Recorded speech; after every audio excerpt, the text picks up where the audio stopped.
এবং টিমের ভিতরে কোঅপারেশন, প্রত্যেকে একদম ভাইয়ের মতন খেলবে, শক্ত মন নিয়ে খেলবে এবং মনে করবে ইনশাআল্লাহ উই শ্যাল উইন। এখানে নিউজ পেপারও খুব লিখছে যে আজকে জিততে পারলে ইতিহাস তৈরি হবে ইনশাআল্লাহ। আল্লাহর রহমতে আমরা বিজয়ী হব ইনশাআল্লাহ। তোমরা সবাই ভালো থেকো, কেমন? দোয়া করে আমরা সবাই দোয়া করছি।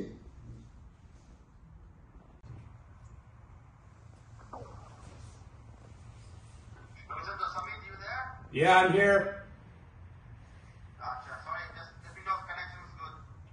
ইনশাআল্লাহ আমাদের সবার চেষ্টা ইনশাআল্লাহ সফল হবে Inshallah, sir. Thank you. Thank you. আল্লাহ হাফেজ। Yeah!